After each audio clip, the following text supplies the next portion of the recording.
All right. Hey, Steve, we're over here, sir. We are here. Sorry there, Ryan. Hey, everybody. It's Thursday night. It's another edition of Thursday Night Barbecue Chat, and I am Steve Chris. I am the Grill Department Manager over at Wanamaker's and your host of Thursday Night Barbecue Chat. And the man sitting next to me, as always, the chairman of the board, Barbecue Blackstone and Beer Group, Mr. Ryan Hoagland. And Ryan, I do have some exciting news today, and I have actually made it to I think I made it to Instagram. Well, I'll check and see. Yeah, I'm actually on Instagram. All right. Me too. So welcome in, everybody. It is Thursday night barbecue chat. It's another Thursday. We are going to put a poll out there. We were talking. I know we were talking a little bit towards the end of our last show about the day of the week and stuff like that to see how we like Thursdays. I think we're going to put a poll out there just to let people know and see what day of the week might be better. Maybe a Tuesday instead of a Thursday. But we'll see how it goes. But welcome in, everybody. We're glad you're here. Yes, Roy, you made it first. Yeah, well, it's good that Roy made it first. He doesn't get to be first Roy was at the Barbecue Love Stop this weekend. We had a great Barbecue Love Stop. We'll talk about that a little bit. We all ate like pigs, and Ryan ate more than a pig. Disaster. Yeah. I didn't eat anything for the rest of the day. I didn't eat anything before the Barbecue Love Tour. I didn't do anything after the Barbecue Love Tour. That's all that I ate, and I was stuffed. Juan, I do have to stay. I do have to stay know what they're doing. If you have not gone to Beach Avenue Barbecue for their brunch on Sundays, go. It's amazing. Yes. Yeah. No. I don't know if do I disappear when I go to flip over to Instagram? I'm trying to get it to work on my phone, but you're good. But anyways, we got Mr. Ray Lampe. Dr. BBQ himself is in the house tonight. Let's bring him up on the stage. I seen him in the background. He was kind of cleaning up a little bit. So I'm glad I should have brought him up right when he was doing that. Well, he probably just got done with dinner. Maybe he's trying to make sure there's no little crumbs or anything stuck in there. That's exactly right. Always got to make sure your beard is clean, man. Yeah, definitely. Yeah, Ray, right. welcome to the show. Thanks for coming on tonight. We're trying to get this thing out. We're new to sharing out to Instagram, so it's out on Facebook and YouTube. We just hit go live on StreamYard, but for Instagram, you got to go to Instagram first, set it up, come back here to StreamYard, go live, go back to Instagram, and go live there as well. Nobody has a teenager to help with this. Come on. No. Well, Ryan does. I don't anymore. He's a football. Yes. He can't Yeah. help. So I'm so old as grandkids. The teenagers are grandkids now. Yeah, right. I'm getting my stuff shared out. Steve, go ahead, man. All right, Ray. Good to see you again. It's been a while since we've talked a little bit. I think it was Thanksgiving about a year or so ago that we chatted. You've been kind of busy, but for those of you who haven't seen Dr. BBQ, Ray, why don't you kind of take us how you went through the journey and how you got into barbecue, and then we'll get into some exciting stuff like the barbecue brawl. Yeah, sure. It's a long time ago. It starts in high school, which I was in like about 1972. I signed up for a foods class, and now it was a class for teaching girls how to cook for their family back then. It wasn't like culinary education. We just thought it'd be a good goof off class. So me and some of my friends signed up for it. But from day one, I enjoyed cooking. I didn't expect that I would. So I've cooked at home since I was 14 years old. And so along the way, a friend of mine signs us up. We're in our 20s, and I'm still the only guy that knows how to cook. A friend of mine signs us up for a rib cooking contest. And I went there, and I was like, these are my people, because they were all into cooking. But we also had coolers of beer and big fires and big pieces of meat. And I was like, I'd never done it before. I borrowed a Weber kettle to go to that first cook-off. But I was hooked. I was like, this is my world. And truly, it's been my life's obsession and now my life's work, you can say, but for, since 1982. So, but really, it's funny. It's the same as everybody else's story. I hear the same story on a regular basis from people. It happened 6 months ago. They showed up, or they cooked some meat, or they went to a barbecue joint or a cook-off, and it drove the rest of their life. It just started way early for me. Yeah, that's what usually happens. But you said, You had an interesting. You did it. You used to do the Royco Rib Fests and all that other stuff. That was one of the originals in Chi-Town here. That's it. Yeah, that's where it starts. The first one in 1982. A friend of mine signed us up, and again, he didn't really, have any intention that we are going to cook. He just thought we'd go goof off. But yeah, that's right. I forget I'm talking to Chicago, but yeah, that's right. Everybody knows about the Royco Rib Fest in Chicago. It's still very famous. Yeah, and one of your competitors was, I think, was Sweet Baby Ray at the time. I think him and Dave and Larry, I think, were both there at the time. So, you were there for a lot of Chicago beginning in barbecue there a little bit. Well, I shouldn't say the beginning, but the famous beginning. Yeah, well, where it was becoming mainstream for the way we know it today. That was sort of the beginning of it for sure. Obviously, the first one they had, there was a few hundred people or teams, I guess, showed up. So somebody was into it at the time. And yeah, Dave and Larry were there. I learned that way later. I befriended Dave, I don't know, 20 years ago, but that was 40 years ago. And we started talking about it. And I knew his story that was the beginning. But I didn't realize, that's basically the start of both of our barbecue careers was that first Royco Rib Fest. It's pretty amazing. Yeah, and it's amazing too, because now there's hardly any competitions in the Chicago area anymore. I know we got the Windy City Smokeout, which I guess would be the closest to the Royco Rib Festival, but I mean, there's no competition. It's just people eating and listening to music. So there's no really any kind of competitions or anything like that. So, well, those things are, let's just say this, they're better than the rib burners. We used to call the Naperville Rib Fest. And nothing against those guys, because the problem we've always had with KCBS and Memphis in May and these competition, heavy things, nobody gets to eat. The people don't get to eat. So, it's been hard for it to grow and turn into anything else. The Windy City Smokeout is a great idea because everybody gets to eat the barbecue, and they bring these ringers from around the world or around the country, and they do a good job. I think there's actually some sort of judging that happens, but let's be honest, that's not what it's about. No, it's about eating and music. Hey, look at the Kent. Kent's on here. I know, Kent. I'm just like, really? Like, I would not have to pay the man to wear that shirt because the Bears are awesome, and I'm pretty sure you're like an ugly, what is it, waste management colors? Yeah, you could accidentally delete him. We don't need Packer fans on here. No. Brian and I are fighting to get the comment off the screen. Anyways, Ray, I wasn't sorry if I was being rude. I usually tell everybody when I get on here, I'm sharing out on my phone as we're trying to get the live going. So that's all right. I understand. At the same time, I do want to get caught up on a couple comments that we got. Michelle said definitely do. Why show? There it goes. Definitely do a poll. So we'll get a poll out there to see if Thursday night or another night works better. Good man, Phil Patrick, signing up for the upcoming brisket barbecue class. And I do have to say, congrats to Phil Patrick because he is one of the newest members of the Blackstone Griddle Crew. Wow, that's an achievement. So just wanted to throw that out there for him. He just got lucky, I guess. They must have been running low on. Yeah. Just kidding, Phil. Just kidding. I wouldn't say that out loud. I'd save that for the green room if I really meant it. But Fred said, "Hey Ray, you did awesome on the barbecue brawl." Thanks, Fred. True barbecue Hall of Famer. I don't know why we got Kent's comments up here still, but then he said he met Dave Anderson last Saturday. Good old famous Dave. Yeah.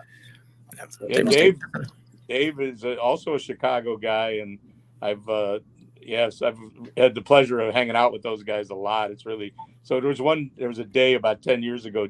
Dave Raymond, who's Sweet Baby Ray, famous Dave, and myself were just for whatever reason we were all in Chicago area, and we were going out to eat at some barbecue restaurants. And can you imagine the three of us walk in your barbecue restaurant? Then we drove through the bad part of Humboldt Park, the park by accident, and it would have been quite a story if we all didn't get out of there, but we did. Humboldt Park, the park by accident.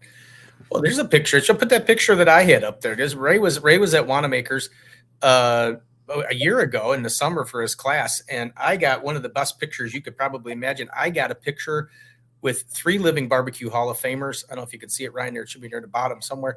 There it is. But there it is. Yeah, there we are. There I am, obviously, and then there's Sweet Baby Ray.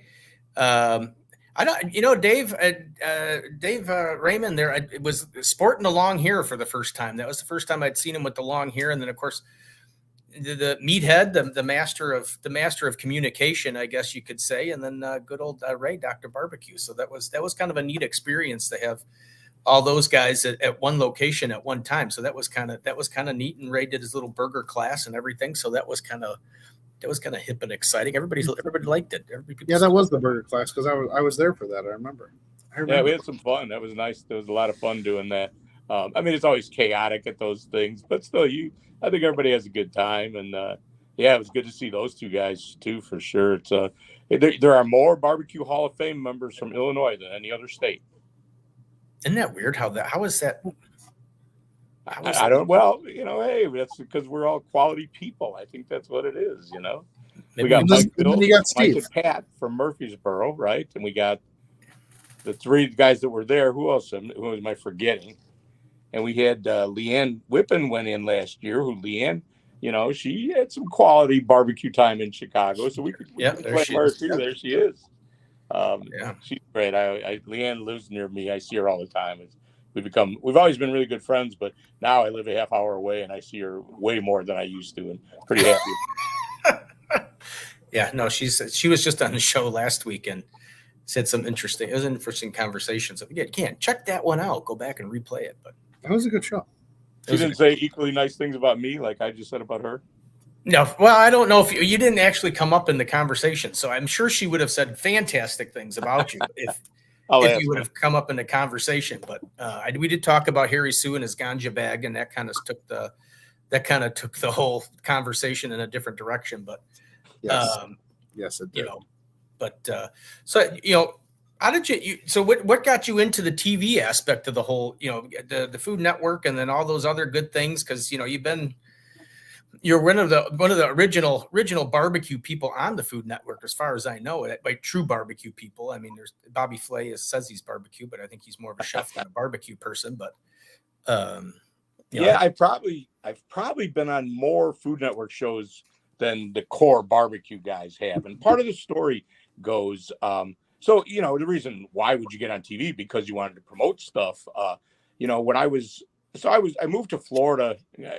I'm from Chicago, like in 2000, right at the turn of the century, and I needed to do something different. And was selling barbecue out of a trailer, and it just wasn't going to make the kind of money I wanted. It was a good idea as a pipe dream, and you start doing the numbers a year or two in, and you're like, this is just not. It's okay, but it wasn't what I wanted to be doing, and so I needed to find a new way to do things, or new ways to make money, and barbecue was becoming really popular. The other thing that was helping a lot back then, and has helped us all, is the internet was really becoming a thing. And I had such a track record of doing it, and I could walk and talk pretty good online. And so I'd kind of made a big name for myself at that point, but that didn't mean I was making any money. So I had to try to figure out how to make money at it. And so I got hooked up with a grill company. Originally, I got hooked up with Napoleon Grills for 1 year. And it just wasn't a great fit because they were mostly about their gas grills. And I was at a trade show with Napoleon, and Big Green Egg was right next door. And if you know the story, I had been really giving them a hard time online, making fun of them. But I started looking at the whole situation. I was like, well, this is actually a good fit, because you always got to, when you're trying to find somebody to endorse you like that, you got to find somebody that actually cares enough to actually, think about it, but also has enough money to give you some decent money and go to different events and stuff like that. And they were a perfect fit. So anyway, I got connected with them, but I realized we just needed to, we were pretty famous. There's a handful of us, but you needed to be more famous. So TV opportunities came up, and for me, it came from a couple different directions. It was, I was working for Justin Timberlake's restaurant in New York, of all things. And of course, you're in New York, and I got an agent out of that deal that was the same agent that Ron Sanchez and Marcus Samuelson and John Besh had. So it was a pretty big, high-flying Food Network agent. So he took me over to the Food Network and introduced me to some people. And then at the same time, I was befriending Guy, well, really before he was on the Food Network. And as he was becoming a big deal, I was still hanging around with him and getting to know some of the barbecue people or the Food Network people. I was on Tailgate Warriors where there was a lady named Susie Fogelson. She's not with the Food Network anymore, but at the time, Susie was one of the top people. And Susie was good friends with Guy and was on the show with us. So I made all these friends at the Food Network because of Guy. So when the agent took me over there, I already knew some of these people because of Guy. So it was all of that going on at the same time. So it was a great start. And the other thing that was happening around the same time, I probably blow in the actual order of it, was John Marcus came around. And I met John with Chris Lilly in the early days. And John was a TV guy, and all of a sudden, John's going to do a TV show. Well, same thing. I was one of the original guys. I was friends with John and had the stupid beard. And at the time, I was, still a pretty big deal competition cook. Those days are long gone. But so John was started to do this show. So now I'm getting a little bit on the Food Network. Food Network wasn't really embracing us yet, but it was, they knew who we were, and we're getting a little bit out of them. But then John does the first generation, whatever it's called, the All-Star Barbecue Showdown or something. And I'm one of the stars of that show because I'm one of the big deal guys. I'm John's friend. Then they did the second year when we were out in Reno, where we were cooking frogs and crabs and all kinds of stuff. And I was one of the big players on that one as well. And then it went to the next level. It was going to become Barbecue Pitmasters. And now we had a new whole production team, and they sent out agreements to us all. And I could tell you, Leanne could tell you the story, Myron could tell you the story, and probably everybody else involved. They had all of a sudden a bunch of restrictions on us that we couldn't get other endorsement deals without talking to them. And I was already working for Big Green Egg, so I was probably the only guy that had a legit agreement like that. So I was in violation immediately before I could sign it. So I told them, and they were like, they weren't really going to budge about it. And then the other thing was they just wanted control. You couldn't go on any other shows. You couldn't go on the Food Network if you signed this agreement. And I was, this was all kind of happening at the same time. So I was like, well, we all had to make this decision. And I chose not to do that.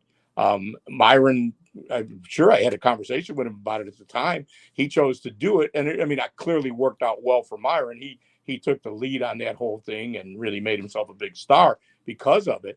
And Leanne and all those people that chose to sign that agreement. And it worked out pretty good for all of them. But when you look back at all the Food Network stuff, those guys didn't really get much of it. Myron's had a little bit of Food Network, but not much compared to what I got. So it was the give and take. On the other hand, I never was on Pitmasters. You'll see these shows that look just like Pitmasters, like the one we shot in Myron's backyard and one we shot in Houston at the Final Four, and they look just like Pitmasters, but it was kind of like when they wanted Myron to cook, they would call me to be a judge because they needed somebody with some balls that could kind of give a little bit of it to Myron. Sorry. So that if you really looked at all those shows and you'd see what I'm saying. So, but it was great. It was all good for all of us. And it was just truly, that's the decision I made, but it worked out, it worked out fine for one thing. Pitmasters was a big deal though. And I was really never part of it. Sorry, it was a long answer, but no, that's all right. But speaking of Myron, I got you spent a lot of time with him. And I get not to get, I don't want to cause any trouble or rifts or fights or anything like that. But what's Myron really like? Because I've never seen anybody in the middle with Myron. It's either he won't come on your show. I've been trying. I've been working with David Mixon trying to get him to come on, but I've always heard it's either love her or hate him. I've never seen anybody that's either in the middle. So he does a good job of polarizing either one way or the other. But that's kind of what he's good at. Myron's a really good guy. He's a friend of mine. I think the world of him. It's hard to work together because we're both kind of in the same role. You know what I mean? What do you do with the two of us? And so I haven't really done much with him over the years. We did in the early days, but Myron's a good friend and a good guy. All that bluster and smack talking of Myron. I always tell people it's about half an act. Most of that's really him. That's just Myron. He's a big old redneck from South Georgia. He'll tell you that in a second, and he ain't lying. But he's a really nice guy, and any of his friends will. If I call Myron for a favor tomorrow, he'd say yes. It's just how it is. So he's a good guy. It's kind of, but it worked. That's what I think. In the early days of Pitmasters, he realized if he kind of went over the top like that, it worked out well for him on TV. And hey, he lapped the field. All the rest of us have done pretty well in this whole thing. None of us have done as well as Myron. Yeah, I'd have to say Myron's almost like the original Simon Cowell. If you watch some of those old For sure. pitmasters, I think Simon, I think, learned a little bit from Myron as far as, trying to be that's why I was always curious, because you watch him and it always seems like Myron's oh my God, Myron's getting ready to taste the food or this or that. Oh, what's he going to say? And it's just like watching American Idol with Simon. It's like, oh, everybody does good. And then they get the Simon. It's like, oh God, what are we going to hear? And I always wondered how much of that was true Myron and how much is he played on it. So when I first started to do TV with Guy, Guy was a good coach. I learned a lot from him, because he would say, you got to be yourself. You don't want to try to create a character. That never works. Everybody sees through that. So you got to be you, but you want to be a 10 times version of you, a giant version of you, whatever that means, but stay being you, just be a big version of it. And that's what I think happened with Myron. And he's just, he's a goof off. He's just, that's Myron. Again, he's a big old Georgia redneck, and he's going to tell you what he thinks. And he just amplified that in a really good way. And that's what people that are good on TV do. When you're trying to create a character, everybody sees through that, and it doesn't work very well at all. You just got to be you, but somehow figure out how to be that 10 times version. And that's what Guy is. That's Guy. He's just, he's not like that. Well, he's pretty much on all the time, but most of us turn it on and off. But Myron is to me, that's, when I look at Myron, that's a 10 times version of him. Well, so there you go, Ryan. There's our two things we need. One, we got to be 10 times. You got to be 10 times what we are as ourselves. Okay. Right. I got it. Second is we got to become friends with Guy. Oh. Yeah, that helps too, for sure. Definitely helps. Let me just call him. Let me just call him real quick. Let's call him up on the speed dial. Hey, Guy, Ray says you're supposed to be our friend. I still got his number, but he doesn't answer anymore, so I haven't talked to him in a while. But it's really, that's really the way it is. That's Chris is very good at that as well. So I know Chris and I are really good friends. We've done a lot of stuff together over the years. Him and I have probably done the most together out of anybody, the two of us together. And when you're standing next to Chris, he's just Chris. He's a good guy, and the camera comes on and his eyes like bulge out. He gets all fired up, but that's what I probably do too, because that's what you got to do. Yeah. So we're here right now, the Thursday Night Barbecue Chat. We're just hanging out. It's Ray. Hey, Ray. My wife probably is like, why don't you just shut up? That's because I haven't been talking like this all day, But I enjoy it. That's the fun of it, This is who we're so lucky that this is what we get to do. We get to be I get to tell old barbecue stories for a living at this point. It's pretty fun. Yeah, there's nothing wrong with that. Well, barbecue stories, I think, are sometimes the best stories out there. One day we'll be there, Steve. Yeah, one day. We've got to hang around long enough.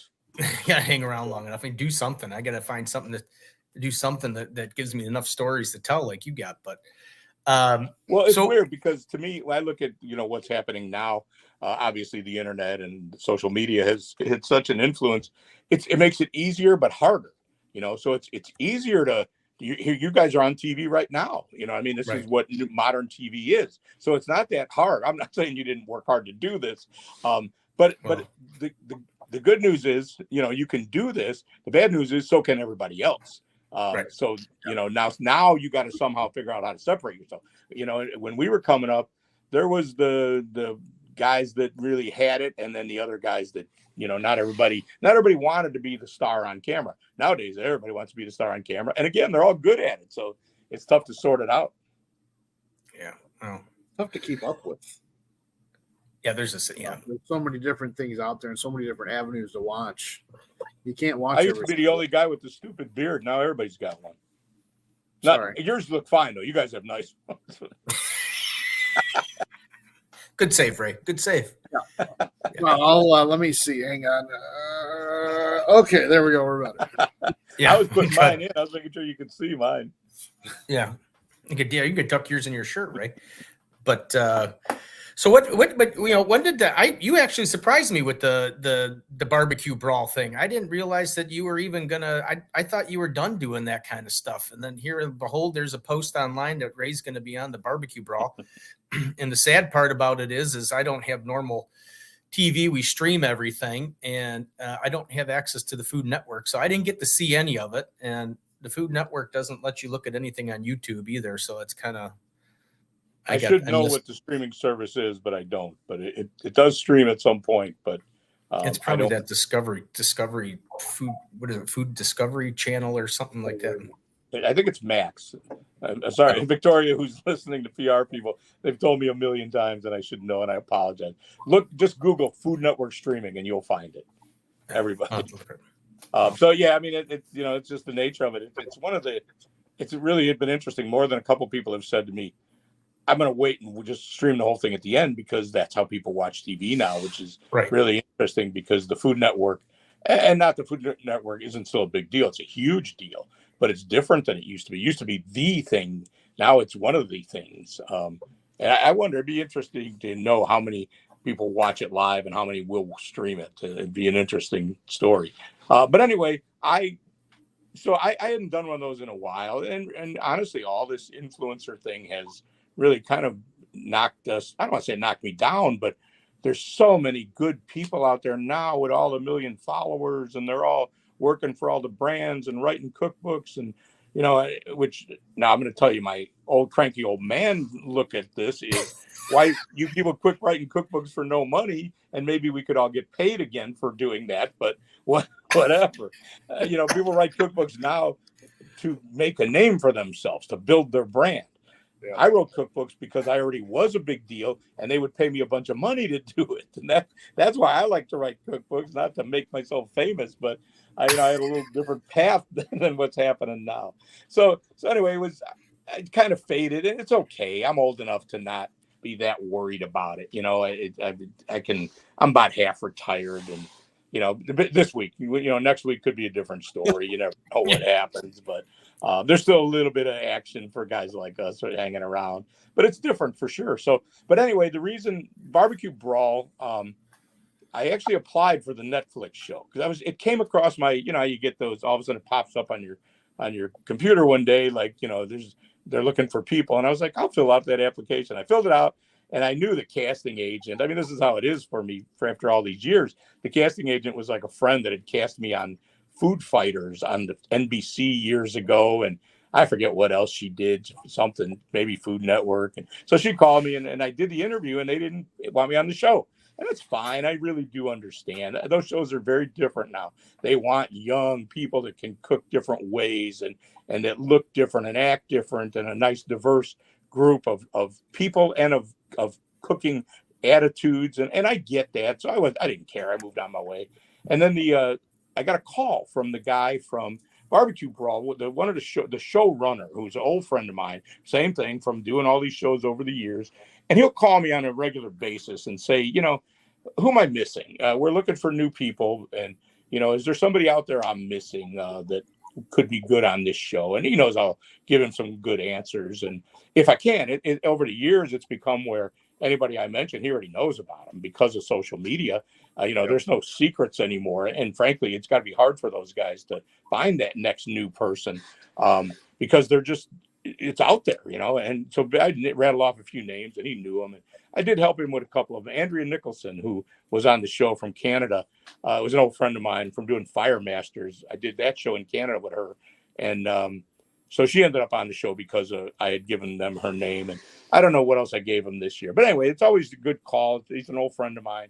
And then I always, of course, pitch myself, what about me? I could be on this show. And he said, well, Ray, we know who you are. And, there's really no spots. He goes, I always pitch you for something, but we really don't have any judging spots or captain spots. And, it is what it is. And I said, well, I would cook too. And he kind of blew that off. And 15 minutes later, I get a text from him saying, hey, are you serious that you would cook? I said, yeah, I got nothing to lose. Why wouldn't I? What am I going to embarrass myself and ruin my career? It's a little late for that.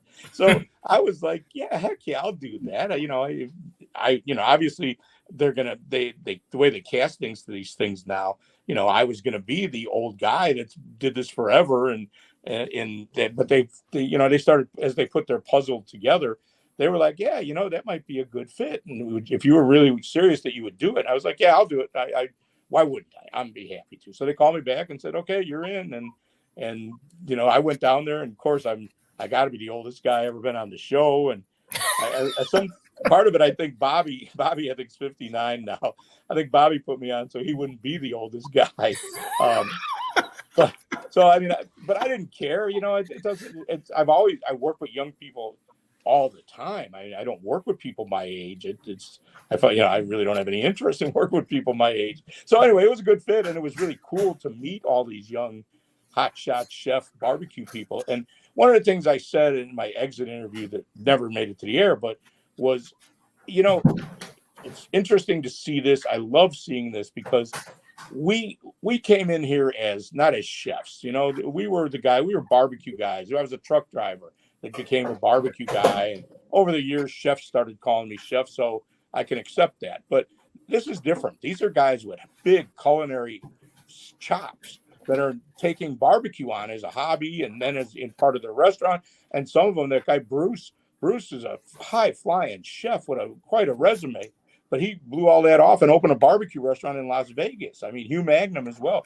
He was a big deal chef that decided to open a barbecue restaurant. And these guys are so strong. Anessa, oh gosh, the girl from Milwaukee. It's like Andrea. No, not Andrea. I can't think of her name. But anyway, she's a high flying chef, but she's from Texas, so she knows how to cook barbecue. So anyway, when you see that food that's on there, it was so quality, man. These people, it was impressive to see. And I was.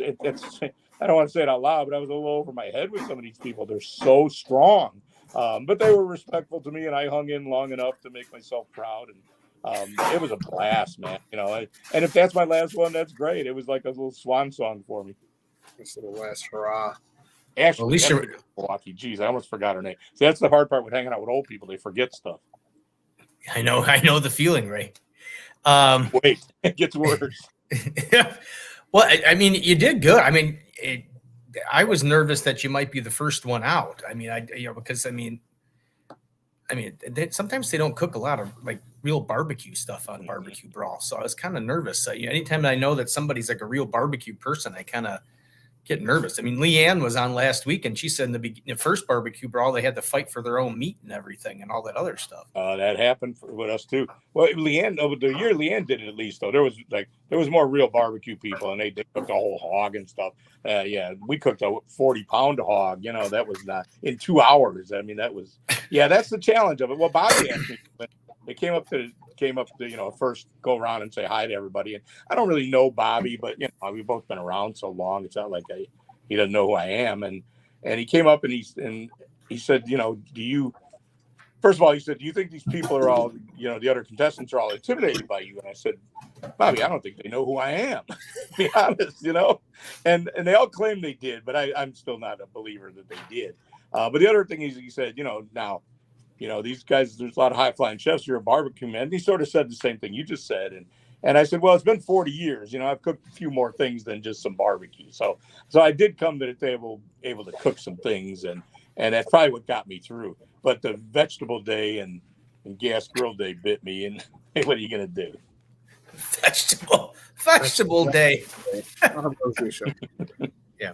Just in case anybody hears any noises. Yeah, Trisha just got home, and she was working. I didn't hear anything. You did too, because I saw you smile and look up. I said at the same time I looked up into the oblivion, you started laughing. So I know that you heard the same thing I heard, and she's happy here. The little angel fluttered in, and she's just busy doing stuff. The little angel. Little spreading little. You missed out on some good barbecue, but I'll tell you what, her mom took home good stuff. Those pancakes. And that. Well, Ray. Ray. We do the barbecue love tour we try to do every month, and this one was at a place in Brookfield, Beach Avenue Barbecue, and Trisha's mom was there, and she ordered pancakes, and it took for a long time for these pancakes to come out, and everybody's like, well, how long does it cook pancakes? I mean, these pancakes that were like 3 pancakes that were about the full size of the bottom of like a pan with what was it, lemon cream in between each one. I mean, the thing was like it was like a cake. It wasn't even pancakes. It was like it was truly a cake. So, nice. Yeah. I might have to go there next time I'm in town. That's my whole neighborhood, Brookfield. Yeah. Oh yeah, there it is. Those were the pancakes. Oh, those are pancakes. Nice. Yeah. It took up a whole tray, but I mean it was great. So, needless to say, Trisha had that was what Trisha had for dinner that night. So, and I know we were talking about beards and stuff, and AK Barbecue Man stopped in and said, "Go Bearded Brothers." But I mean, that's a beard. Yeah, he's got a nice beard too. I kind of feel a little short-handed here in this whole. Yeah. So the hard part is like letting it get long. Ryan, I think you'll agree. There's some times along the way where it doesn't look so good, and you're tempted to trim it back. You just got to kind of ride it out, and eventually it'll get there. Well, mine gets the backward swoop to it. It doesn't. It starts to go curl out or something. It's like a weird. You got to blow dry it. You got to blow dry it and get the heat, straighten her out, and I mean it's not just a conditioner. You got to put conditioner on it. Yeah. I have to use purple shampoo. You guys are too young to even know about purple shampoo. When your hair gets gray and white, actually, you may start needing it on yours, Steve. It doesn't get like yellowed, you see guys with gray hair that kind of gets yellowed. Use the purple shampoo, and then you use conditioner, and then you blow dry your beard. Nice. Well, and you guys still have hair, so imagine the ridiculous situation. I don't know. It's I don't need all that treatment for. Oh yeah, okay. So my beard gets more love than my hair for sure. Yeah, Ryan's is getting sparse. I still got the. Steve's still got that nice flat hair. Wow, how do we get on barbecue chat talking about Steve's hair all the time? Anyway, I also want to talk about being on Team Sunny. I mean, she was a doll, man. That was so much fun. It's so cool of them to draft me number 1. I mean, whatever, I didn't know Sunny. I never know if these people know me or not, but whatever they gave her, talking about all of us, I'm sure they got a page or 2 about all of us. And they came out, and her and Voltaggio both wanted me, they said, and she got the first pick, and that made me feel really good. But she's a doll, man. She was so nice. I couldn't have said more about her. I didn't know her, and she's, I mean, Michael Voltaggio and Bobby, these guys are high flying chefs, and Sunny's not that. She's a home cook, but man, she was hanging. It ain't like she doesn't know what she was doing. That was really a treat hanging with her. And actually, I think her and I will be friends long term. Oh, that's pretty nice. Well, something good came out of it, Ray. I mean, you got a few laughs and you got new friends. So well, Ashley was my friend till I forgot her name just now. So I made her. But yeah, I mean, so the way these things work, it's kind of like Big Brother and stuff, but they don't show you this part. So there's that set there. It was like a little old Western town, and there was one building. I don't know what they would have used this building for, but they morph them, for a movie or stuff. They changed the front of the building. But anyway, there was this one big room with 6 or 8 big round banquet tables in it, and that was our hangout room. That's where we, anytime we didn't be needed, they'd send us in there. That's where we hung. There was, they had all our snacks in there. They had our food in there. That's where we got fed. That's where we hung. So we spent a lot of time in there just with us. And there was a couple of people there that our keepers, they took care of us. But so you get to be friends with these folks, I mean, you're hanging, and we all have this common thread, a lot of them knew each other. They'd been on Master Chef and Top Chef, and half the people there did Chopped. I sure wasn't the only one. So there was Hugh and Andrea and I had all done Fire Masters in Canada. So there's a lot of, everybody kind of knows each other, and there's a lot of hanging out, and it's really great though, because the people I didn't know are now still friends. We still have a thread going from then, on a chat thread that we all fire up every now and then and say hi to each other. And it's pretty cool. It's that's that chef thing. You guys know, barbecue family, man. Once you're friends with somebody like that, they're your friend for life. This is, we all have that common bond. There it is. There's not a show that has gone by that we have not talked about the barbecue family. Yeah. Once you get in it, it's there for life. That's right. And in the chef world is the same thing. It really is. And so this is really a combination of the two. This show in particular. I mean, the rest of these people are they have way bigger careers and skills than I do. I'll tell you. It's just different now, but it's cool because now we see these kind of people becoming barbecue people. It used to be a big difference between us. And unfortunately, what does happen, like you said, I think, Ryan, sometimes we get the barbecue guys go on these shows and they can't hang because it's not really, and again, it wouldn't be a very good show if all we did was cook a brisket one week, a pork butt one week, some ribs the next, and then that was the end of the show. I mean, they got to do something to dress it up, and I've seen a lot of versions over the years, and this is, I think, the reason this one is so good compared to some of the versions over in the past is because of the quality of the people. So it used to be we would have, when I did Chopped, we had barbecue guys and there were chefs, and there really was Ernest was the guy who beat us all because he was really the crossover guy. Ernest is an amazing barbecue chef, but he was also running like a big Sodexo Marriott kitchen, if I remember right. I mean, so Ernest was that guy that really could do both. Well, on this show, I'm going to tell you, there was 11 of these people that really could do both, and the 12th one was me. Well, I got a curious question. Is what kind of snacks did the Food Network provide? I'm kind of curious as to what they let you snack on. High quality. Not barbecue. It was not barbecue though. No, they didn't feed us any barbecue. We didn't want that necessarily. So what happened was when you do these shows, some of them have big budgets and some not so much, and it's just the way it goes, That's like this show right here. I mean, there's not a big budget, right? Yeah, I tell you what, you got to bring your own snacks, right? I mean, right. I'm drinking the 99-cent water from the grocery store. That's the one we sent that to you. That's what we did. Somebody sent me to 99 cents. But this show, obviously, it's Rock Shrimp, which is Bobby's production company, and it's a real big deal Food Network show. So there's a real budget, Now they have, like, we didn't get, the budget wasn't all spent on us. Don't misunderstand. But if there was something you liked, like they had these the energy drinks that you put in your water, like Prime and those kind of things, Liquid IV, those kind of things. Well, there was one I'd never seen the brand before, and I really was good. I liked it. So I mentioned it to the guy, and boom, next day, there was 20 boxes of them there. If somebody would like peanut butter cups or, what a basic stuff, boom, it was there. Bruce is actually on a really healthy diet, and they were finding these organic snacks, exactly what he wanted for him.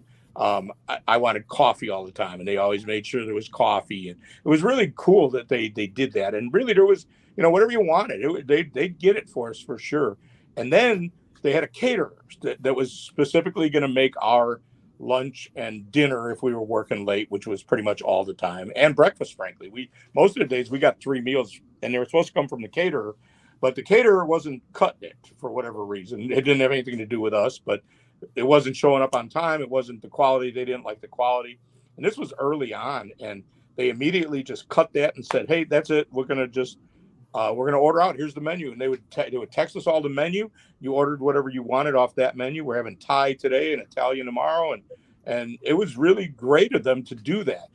They want us happy. They want everybody, all the on-air people for sure. They want everybody to be happy. So, and again, they had the budget to do it. So, yeah, the snacks were high quality. No complaints at all. Like, man, we wore our own clothes, but like if you ripped your shirt or had a stain on your shirt or something, they would help out with that, which was really nice. I just really can only get around in a nice Lamborghini or something. I don't know. Yeah.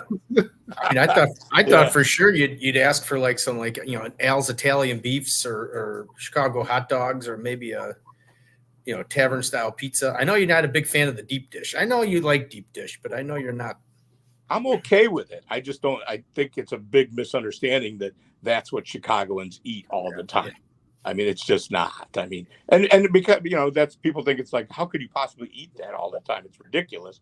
Well, you can't, and we know that. We're not stupid. We like to eat. Not all of us. Sorry.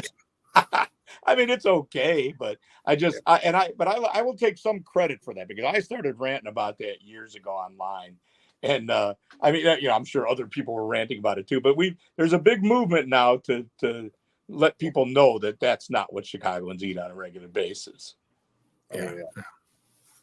Little tavern squares is mine. Exactly. You know what we call that? Pizza.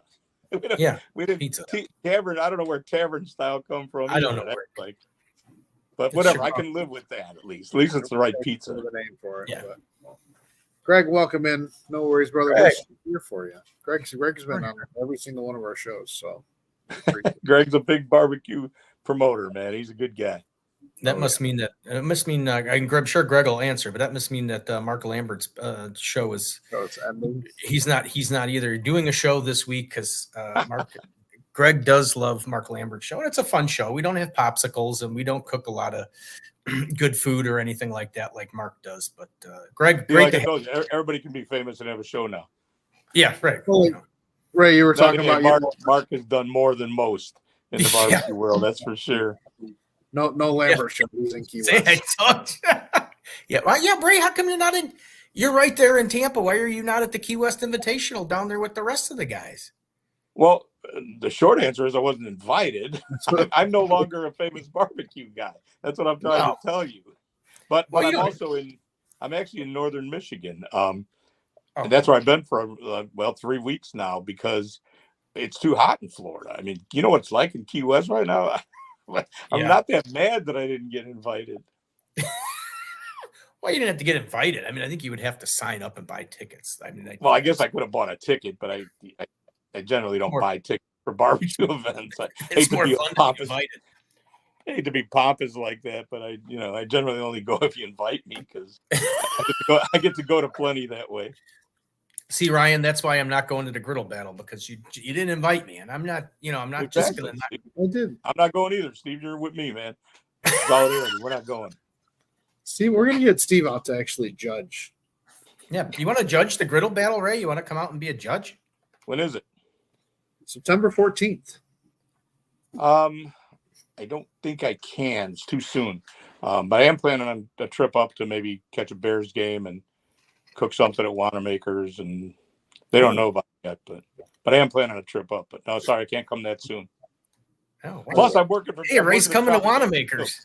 There's Rays games. I have to go work in the ball game. Show you where your seat is. Tell you where the bathroom is. I got stuff to do, man. Yeah, let me know when you're coming up because we'll do something. I will. We'll get some chow or something, or you can. We'll get something at the store. We'll surprise people with you at the store or something, or we'll promote that you're going to be there. Yeah. I've been meaning to follow up with you on that, but I've been on this important vacation, so we really came up here because I got some friends up here. A place called Torch Lake is the lake. If you've never seen it, you think you've seen every lake in Michigan and Wisconsin. I'm telling you, this one is different. And I got an old friend that lives on one side of it from Detroit, and then say hi. Well, come and say hi. Oh, you just interrupted. I'm sorry. That's all right. And then my other friends from way back moved over on the other side of this lake, and it's far enough north that it was in the 50s last night, and man, in Florida we're not going to see the 50s till January, and so we're kind of like reverse snowbirds. We're just up here for a month to be cool, and it's been really nice. Yeah, no, I can agree with that because you guys are the opposite of us. We like to go south when it's in the wintertime, and you guys, Exactly. That's your favorite time. That was, by the way, sorry for the interruption there. That was Trisha just realized that I was talking to Ray, and she wanted to say hi because. Hey, Trisha, good. Sorry I didn't see you. Yep, that's all right. Yeah, she sampled Ray's products at the Grill Extravaganza, and we also the four of us went and had dinner at Disney when we were down there. So it was a good time. That was a nice little Irish pub we went to. They actually had little Irish dancers and everything. It was cool. Yeah, that place was really nice. I liked it. It was nice to be away from the Irish dancers. It was kind of loud over there. But we got the effect without having to be right next to without having to actually be right next to them. So right. But that was a cool place. The Raglan Road Pub. Raglan Road. For Memphis in May 2025, May 15th to the 17th. I'm sure I'll be there. Oh, there you go. See? Ray's everywhere. Greg said, come to the BBQ mini conference at the Shed. Oh, yeah. I have drank plenty of their liquor over the years, and I I got to judge them one time. I was, I mean, that's the fun part these days. When I do go to these events, I get to be a judge. And so I was judging Memphis in May, whole hog on site, and I got to judge the shed. And I mean, which is, not only is it an epically good hog, they're just so unique in the way they do things. And it was, and I mean, they're good friends. It's a little awkward coming in, but it was, the presentation was phenomenal. The hog was phenomenal. They didn't win that year, but they got my 10s. I mean, they were on it for sure. So, we've been having this ongoing debate chat. As far as barbecue judging and originality, I'd started with Famous Dave, because he said he was missing some of the originality and creativity and competition barbecue. And then Leanne kind of gave the old catch-22 situation where it's like, yeah, she misses that too, but it's, if you're spending thousands of dollars on meat, you're not going to try something original. You're going to give the judges what you think is going to be the win, which always seems to be the same flavor profile. But you have any thoughts to kind of move this on as to how you could add something where you could get some originality into the competition barbecue area, instead of everybody just kind of, there are different flavor profiles, but I mean, for the majority of it, they're all going to taste somewhat, they're not going to move very far. No, I mean, when you judge the Jack, that's a real telling thing. And honestly, it's hard to tell a lot of it apart. It's so similar. I mean, that's because the quality is, everything's cooked perfect. So you never had, nobody's ever turning in something tough and chewy. Everything looks perfect. I mean, the way they cut the things and present it in the box is just unbelievable, how perfect they make it look. And then it tastes great. I always say, while it may bug me that this is all very similar, and it's not the kind of brisket I would want to eat if I was in a restaurant, but does it look good? Yes, it looks phenomenal. Is the texture good? The texture's phenomenal. It's perfectly done. Does it taste good? Yeah, it tastes good. I mean, boom, those are the criteria. So it does disappoint me that we can't see some creativity a lot. Famous Dave and I have talked about this a lot. I got a text from him. He must have been right after he was on your show, because he must have been like just on it. And he saw something I said, and he sent me a text about the same issue. And I agree. The problem is, so back when I was doing KCBS aggressively, we were the test pilots. We were trying all different kinds of things. These standards, KCBS didn't create the standards. The standards just kind of created themselves over the course of time. It hadn't happened yet. We were the guys trying different things, and I was cooking drumsticks for years, but eventually switched to thighs because that's what was winning all the time. But we used to say, and it was pretty accurate, I'll help you, new guy, with 80% of what I do. The last 20%, you're going to have to be on your own. And so that would create a little bit of differences. Well, and I'm one of your first guys that started doing tell-all classes because I needed the money. I was like, well, I have this thing I can sell. If I'll do a roundup of class, get these 20 people over here, they'll all pay me some money. They didn't pay like they do now, but it was a come to Jesus thing. Well, if I'm going to do that, though, I have to actually tell them. Same with writing books, and then now it's just gone to the next level with all the classes and online stuff. So you can do exactly what Tim does, what Blues Hog guys do, and Brad. You can see exactly what they do. They'll tell you. So why wouldn't you buy that same cooker and that same rub and that same sauce? And now I'm not saying they don't keep a couple things in their pocket. Of course they do, but and it changes, and no matter who you are, you're going to change something up a little once in a while, and you may forget to tell them other 1,000 people that you taught over the last few years. But in general, we're stuck in these places, and it's a tough one. The solution is, I think in judging like KCBS, one thing we could do, would say, let's add a criteria that says, is this barbecue? And I think a lot of it, I can promise you, Famous Dave would say, heck no, that's not barbecue. And I'd agree with him. But then it would just upset the whole apple cart, because the judges that we have now, they're loyal, they're great, they're big promoters of KCBS. Are they really skilled culinarians? Not even a little bit, no. So who are they to judge if this is really barbecue or not. So it's kind of a problem that's going to be hard to get out of. Now, the reason Dave is all over this right now, and I agree with him, is because of the World Food Championship, I'm sure, because they're doing something different. And Dave is about that. And I don't disagree with it. The only way we're going to change it is basically start something new and tweak it. Think about the steak cook-off thing. I don't know how often you guys go and do these things, but it almost immediately became this standard that somebody made up. I don't know who decided every steak should be cut to look like a circle, but they did. And now that's, if you don't do that, the judge is going to look at your steak and say, "Oh, this guy doesn't know what he's doing." And so it's going to be hard to fix the big existing situations, and at some point people are just going to get tired of it. I fear. I don't know. So far, so good, but creating these new things with new ideas. I helped run a grill stock over in England. We started, it's 10, 12 years ago we started, and they wanted to do a KCBS contest. I was like, don't do it. We have all these cooks that haven't been, put in that box yet. Let's just not do that. And in the beginning, they would do all kinds of creative things. These were good people that knew how to cook different ways, and we'd get all kinds of different chicken, and it was really great. And the judges didn't know any better either. But a couple of years in, these people are not stupid. They're all online. They're traveling back and forth. Sure enough, by the third year, they're all cooking chicken thighs with blues hog on it, and we're back to the same old thing. So luckily, we had a couple of categories that we were just not connected, and we did see some good creative stuff. But it's tough. I think the World Food Championship has a chance to be the breakout thing, but I worry that it'll morph back into that anyway. Yeah, that's what said the same thing. That's where the World Food Champion changes the game with the eat method.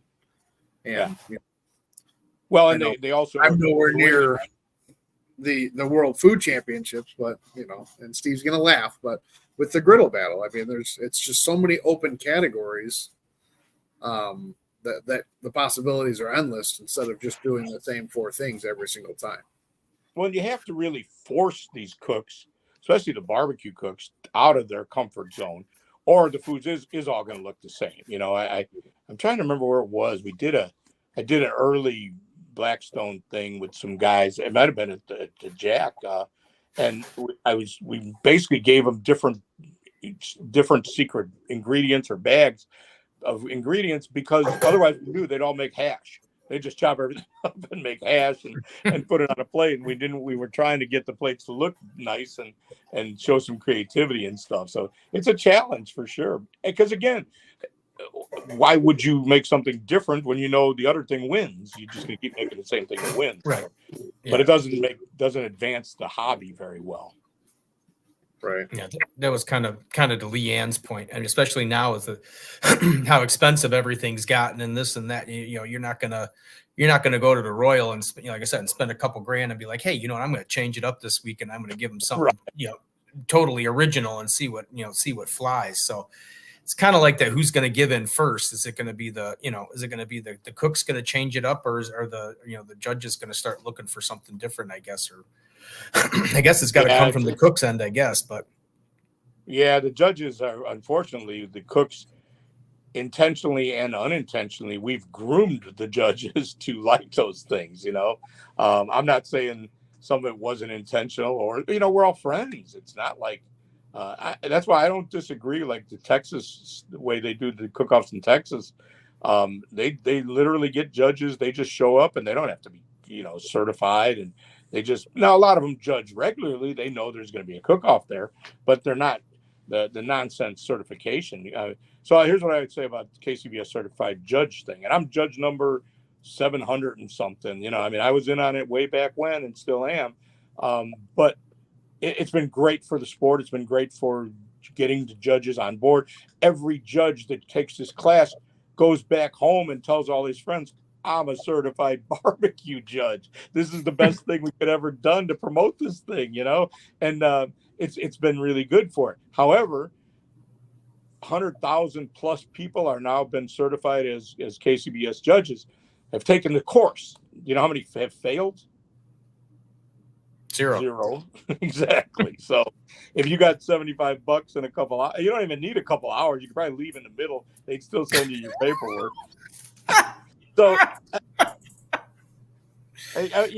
it's again, it's a give and take. It's been really great in so many ways, but so where does the guy really? And have you guys ever taken the judging class? The food they serve you looks nothing like what you will get in a contest. So where you really learn to judge is when you go to the contest, and now you get taught by the other super judges who, the ones that speak up the most, will tell you what the correct chicken is. And this is not written anywhere in the rules, but that's how you learn. And it's it's just the nature of it. It's a hobby that's grown like crazy, and I guess it'd be easy to say there's a lot of things we should have done along the way that maybe manage it better, but it's easy to say now. Yeah. Right. And I mentioned it back when I think we were talking with David. I mean, Ryan's been to, a couple of the classes with a couple of different instructors at Wanamakers, and every single one of them, when somebody asks them, they'll tell you that they don't cook the barbecue at home that they cook in a competition, because the barbecue they cook on the competition is it's not awful. It's not awful, but it's not awful, but it's not as good as the stuff that they cook at home. And I made the comment on there. It's like, that's the barbecue I want to eat. Why don't they make a category of cook the barbecue that you cook at home? And then they would judge it and see what. Yeah, but who's gonna judge it? It's gonna be the same people. So so nobody's gonna win. I'll circle back to one of the stories we were telling earlier. So they called me up to do Smoked. I don't know if you remember the show Smoked. It looked a lot like Pitmasters. It was all the same crew and everybody, but they wanted to do this show where they always wanted Myron to cook, and so like Myron versus the world kind of thing. So Big Mo is going to cook against Myron, and we literally shot it in Myron's backyard. He's got a big backyard, but we literally shot this show in the backyard, and Mo had this cool barbecue ring he had made. So the deal is, if Myron beats him, he's got to give him his ring, and I forget what Myron was going to have to give him. And it was they were trying to make it into a TV show, which was really smart. So the judges were, I forget who the host was, if there had to be a host, but the judges were me, Amy Mills, and Kevin Gillespie. And so, okay, I mean, these are not your typical super judges. These are people that know about barbecue, and so the deal is they got to draw a card. So which style of barbecue we're going to cook. So they draw cards, and they get Kansas City, and the next thing is what they're going to cook. Boom, they get whole spare ribs. So we're immediately, now I'm kind of being the devil's advocate too, but I was like, well, if I go to a restaurant in Kansas City, and it could be different now, it's morphed over the years, but we've had a lot of emulsification, I call it, from barbecue. It's not like Texas is a secret anymore, or Kansas City. We all kind of know the same things. But anyway, back then you would have gotten whole spare ribs in Kansas City, much like you would have gotten in Chicago if you went to real barbecue restaurants. So I was like, well, if they really want to cook Kansas City style, they're not going to cut the rib tips off. The first thing they both do is cut the rib tips off. And I'm like, well, there you go, and so Kansas City, they took it as, great, I can make my KCBS ribs because this is a Kansas City contest. So I'll just they both made their exact same KCBS ribs they would make. And it just made no sense. I don't know what they'd have done if it was Memphis, probably the same thing. With Carolina, they'd have turned the same exact ribs in. So, and nothing against those guys. It's just how it is. It's just hard to get these guys off of these things. And frankly, I've back in the day, and I still do it. I'm a historian of this thing. It wasn't intentional, but I went to every barbecue restaurant pretty much in the country. You can't keep up anymore, and I don't care so much anymore. But I did. I mean, I wrote a book called Barbecue Road Trip, but it's 20 years old, and there's a lot. There was in Austin, there was no Franklin's and Leroy and Lewis and all that stuff. Those hadn't even been dreamt of when I wrote this book. So it changes so much over the course of time. But anyway, these are not barbecue historians. These are people that have learned about it by eating KCBS food, and then they became barbecue experts. And again, you hate to say that that's wrong. It's just, it's sort of, in my mind, it's just watered it all down. Yeah. Well, Roy, That's part of it. Ray, we never got into your seasonings, because Ray does have a great line of seasonings. They are on the shelf at Wanamaker's, and I can't tell you how many people come. Now have a tasting section where people can taste, and your garlic and herb, it is called, but it's actually Italian beef seasoning. Is everybody looks at it and they're just like, I said, you got to have that, and then almost everybody that tastes it, it's like, that's an Italian beef. And I said, and then I tell them the whole story about trying to find an Italian beef in Florida. Right. Yeah. And I get into the whole, story of it. But so if you get a chance, you get some Ray's rubs. Actually, I got to talk to you about the something else about the rubs, but we won't do that on the show. Since you brought it up, I mean, it didn't take me long, but there it is. There it is. It's still around. It's pretty dated, though. The beard isn't as long as it is now. I mean, it must have been, and you had a lot more hair. Yeah, definitely a lot more hair, right? The beard was scraggly back then. Yeah, I was trying. Was that middle part you were talking about, yeah, where sometimes it doesn't look good? Yeah. But it seemed like as I lost more hair, my beard got fuller. It's kind of an evil thing, But yeah, that's one of the books. That was my third book, I believe it was. I ended up writing 9 before it was all done, but that one was the third one. And, it was kind of like the warning. It was just so obvious to do that.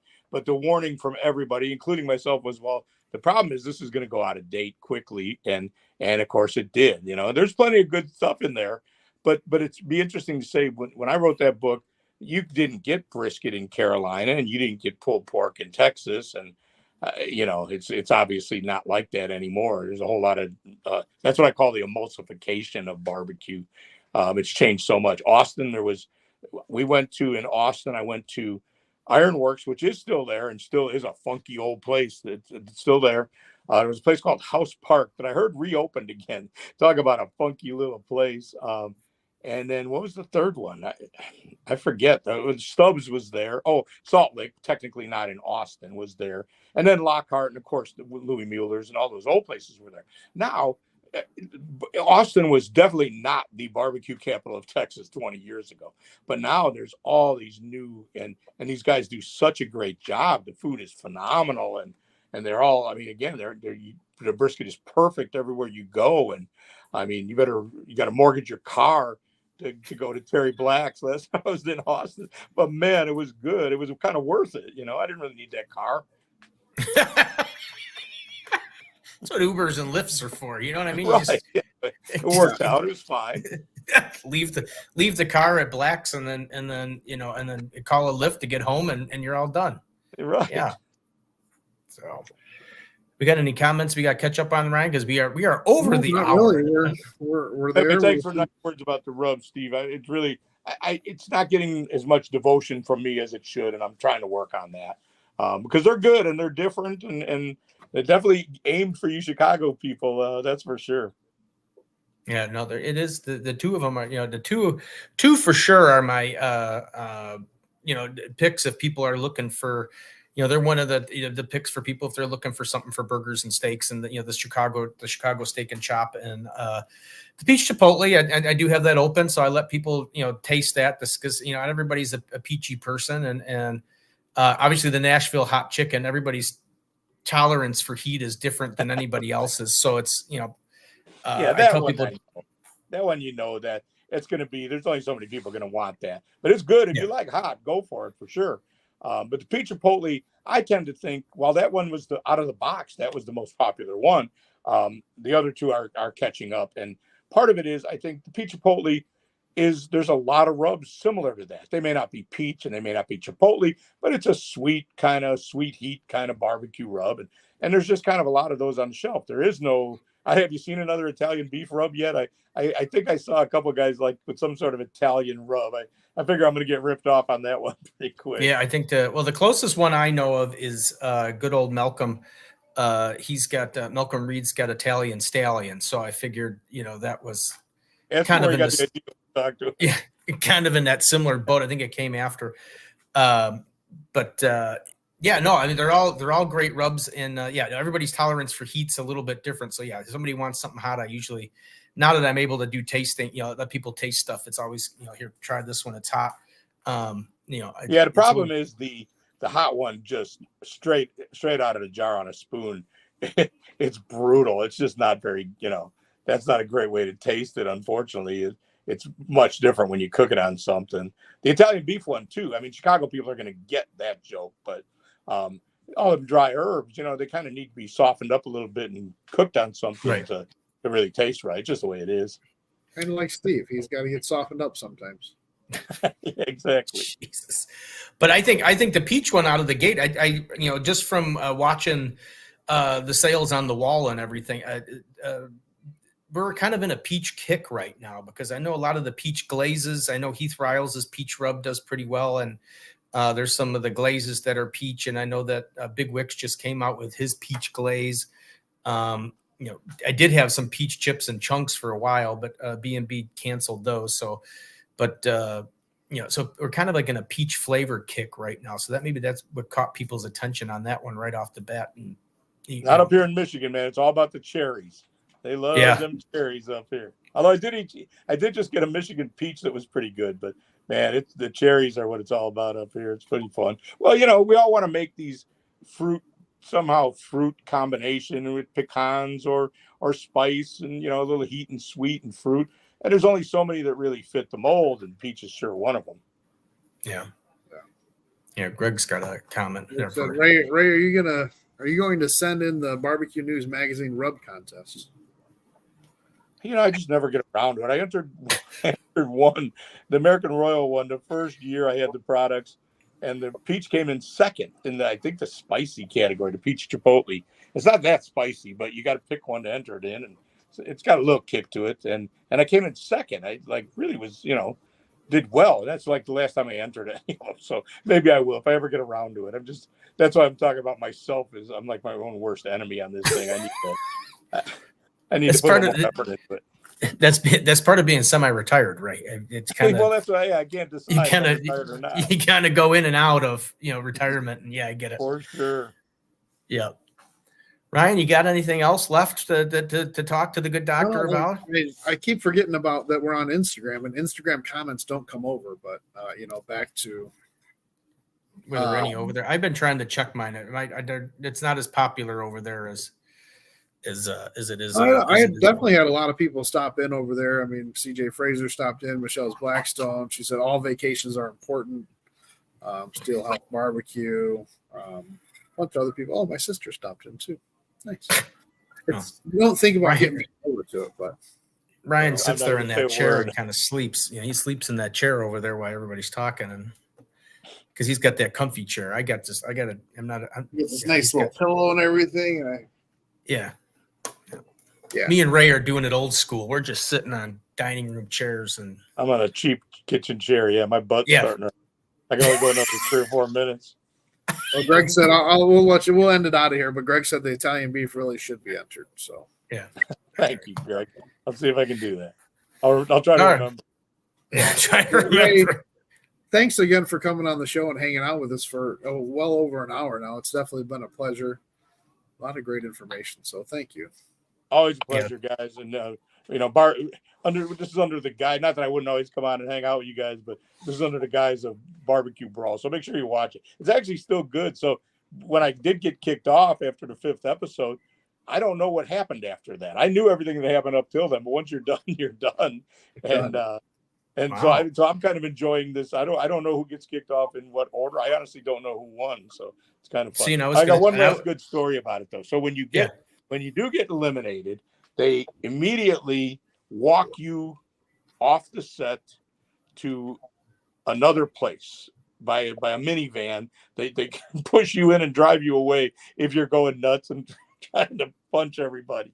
They don't know what's going to happen. I'm sure over the years, these reality shows, I'm sure they've had some things happen, so they're just the way they do it. When you get kicked off, boom, you get shuffled off over by the minivan, and everybody else goes into the house where we were. And then they talk to you, and basically they're going to drive you home. And if you calm down, they let you come back and say goodbye. But I was fine. I wasn't going to kill nobody. I was good. But they let me have my knives back. And but anyway, have my knives back. But But this never happened except to me that I know about when Bobby came over. And they must have radioed him and said, okay, he's not going to murder everybody. And Bobby came over by the minivan and made it a point to come over and shake my hand and say, hey, thank you for doing this. And that was pretty that's cool. a good guy. Yeah, that is a good guy. Now I'll probably find out that he did do it for everybody else, but I'm going with it. Yeah, you don't know because you don't know what happens with her. That's good because I was going to ask you if you knew who won, because I was going to see I was going to test to see if Victoria would cut you right off the show at the. That's why she's worried, because she can't be. Some of them, I've done a bunch of interviews. She's been great, Victoria, but a bunch of, usually she's on there, and yeah, she could cut you off. But on this one, she told me, she's like, we'll just be signed in and listening. So don't worry, Victoria, you're safe. They have faith in me at this point. They know I'm going to be okay. Same thing. I'm sure she's worried about people going rogue too, and not at all. I mean, I knew going in, I understand how it all works, but it was a treat, man. It might have been my last one, but it was great. Yeah, you're sure you'll do something else. You'll be on Chopped again or something. Who knows? But I don't know, man. That's hard. Well, I didn't know, because again, I know you're trying. Your butt's hurting, but Leanne was saying that she did it, and I didn't realize that they have absolutely no idea what's in the basket till they open it. I mean, that's like thinking on the fly. I couldn't even think that fast to figure out how to come up with dishes. Now I have a whole new admiration for that whole. What they do with some of that stuff, because I mean, I'd be locked up on just the first hard thing I'd be done. Yeah, oh yeah, it's brutal. Well, you go in with the attitude, and really, like Barbecue Brawl and all these other shows, really are. It's similar in that they don't tell you. I mean, I can promise you that because I've done a lot of judging and cooking in these shows, and nobody knows really what's going on, and nobody has ever come to a judge that I'm aware of and said, listen, this is the guy that won. Those are rumors, and I think legally they could, but I've never seen that happen. It's all on the up and up. Once you're there, man, it's on. And the thing that surprised me about Chopped and Barbecue Brawl is the same way. So the basket, okay, I kind of knew that. Now, the one basket, I knew one thing that was in there. You know why? Because I could smell it. There was a big fish laying on top. I don't know what kind of fish and what else was in there with him, but I could smell that fish. But that's the fun of it. So you go in with ideas, and I'm pretty sure all of us will tell you that. You go in with ideas that are going to be able to fit whatever they put in there. Make a little chopped salad kind of thing, and then you can hide any of those weird liqueurs in a dressing, stuff like that. But then there's always one that you can't, you're screwed. You don't know what to do with it. Yeah. Well, Ray, thanks again for coming on. Always a pleasure to talk to you and see you. And when you get up here in the city, make sure to shout out, and then I'll talk to you what I had mentioned. I'll text you in the morning or talk to you in the morning or something about it, because I don't want to talk about it right now. But, okay, good. All right, but cool. Anyway, thanks, guys. It was a pleasure. And anytime, we don't have to have we need Victoria. She don't have to have her. You can just call me and say, hey, want to be on the show. Just like that, Victoria. Sorry. All right. My time with Victoria is almost up. She's going to drop me like a bad habit. Yeah, well, all right. I don't know. You're a famous guy, Ray. To us, you're famous. That's all that you got your core. You got your core famous people. That's all you needed. So I appreciate it. Yeah. Thanks, all right, everybody. Ray. All right. Have a good night. See ya. Another great show, Dr. BBQ Ray Lampe. I mean, you can't get any better than that. No, definitely not. My butt's kind of hurting too. Yeah, well, I'm on. You can see as the show goes on, you can see I start moving a little more, because I'm just on like the dining room chair, and it's not as padded as what Ryan's sitting in. But I can honestly say, because when Trisha and I were on vacation last year, it was I talked to Ray and said we were going to be down in the area, and him and his wife Sandy drove up from Tampa, which was absolutely extraordinarily nice of them to do and come visit. And I kind of see he's the same sitting at dinner as he is on an interview in a show. I mean, it's barbecue story after barbecue story, and they're all just so fun. And what a guy that's had a great barbecue life. That's all I can tell you. I wish I could have a third of the barbecue life that he's had. We'll be there one day. So I'll start it out because we knew somebody, and then the next thing you know, oh, sorry, hang on, guys calling back. Guys calling back. Yeah. So that everybody, if you want to get famous in barbecue, that's what you need to do. You need to be 10 times as big as yourself, and you need to know Guy Fieri. So that's the key. That's all there is to it. It's that easy. So Guy Fieri, everybody share this out, tag Guy in it. Just let him know that Steve and Ryan are looking for him. So Guy, if you're not looking for him in a bad way, just if you happen to catch a glimpse of this show briefly, Guy, we would love to have you as a guest on this show. Feel free to contact myself through Instagram or Facebook or whatever. But hey, the seat is open for Guy to come on the show. So right, I do have to say though, I know the show ran a little bit longer than Leanne's show, but I think Ray is now the new record holder. Does he have the record for what did Leanne have? 10? 8 or 10. Oh, okay. Well, sorry, Ray. But you're close second. Yeah. 6 is pretty good. I think that's pretty cool. I throw it out there. I know you don't like talking about it, but Greg says, we got to have wrong one. Yeah. We need to have to get the shed to do a griddle battle. We'll work that out one day. So yeah, we'll get that. With that, I know the show's almost over, but September 14th is coming up soon. Griddle battle's coming up. We'll do some talking about that maybe on the next show. And yeah, it's up and coming. So guys, thanks for hanging out with us for this hour and 20-minute show. No, I like when it runs over because that means that the conversation's just good.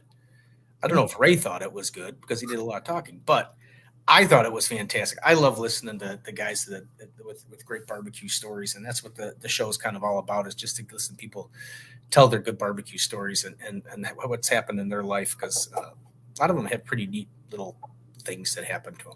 So yeah, them. Next week, who's next week? Do we know next week? Well, the next couple of weeks, you're kind of up in the air. Like today was supposed to be Burton Young. And as I said, he forgot that he had to do, today was the team meetings for the Key West Invitational, which good luck to everybody that's down there at the Key West Invitational. Wish I could be there, but I didn't get invited either. Well, I mean, he did invite us, but we had to buy tickets. Yeah. And normally I would buy it. We're at 8 people at the end of the show. I'm just saying. Normally I would buy a ticket and go, but I'm out of vacation time. So I contacted Mike Johnson, who's Sugar Fire Barbecue restaurant down in St. Louis, I believe it is. And he said he wasn't going to be able to make it. So I pushed him back. He is now on the 5th. And lo and behold, I got a hold of Burton Young and say, hey, you know what? You were supposed to be on this week. So I think Burton, as of right now, from the W Sauce, will be on next Thursday to do a recap of the Key West Invitational. So hopefully we'll have some great pictures to show and maybe some more stories. And we can ask him about our Cox from Key West books that seemed to got lost in the mail. Yeah. All right. I'm just kidding, Burton. But I mean, I really want the book, but I'm just kidding. Anyway, shop small, shop local. Be patient. Shop small, shop local. And as always, please be kind and courteous to everybody. And after all, it is our differences that make us great. So let's be a little bit more tolerant of people who are different than us, because everybody's got their own view, their own opinion. And you know what? God bless them. Because God, if we were all the same, God, if I had to be like Ryan, you'd be in heaven. I wouldn't be able to handle it. I know. I mean, if I had to grow that beard, maybe we all look at it. Shade Tree Shack. What's that? Yeah, that's on one of our followers on YouTube. Well, welcome. Welcome in. You caught the end of the show. Make sure you go back and watch the whole thing. Hit the follow button. Follow us. Subscribe. Follow us. Subscribe. Yeah, whatever Ryan. Look for the poll. Look for the poll. We're going to put the poll out there and see if Thursday is the day or if we want to change it. Maybe Tuesdays. I'm voting for Thursday. Okay. All right. Well, because the show's Thursday Night Barbecue. I know.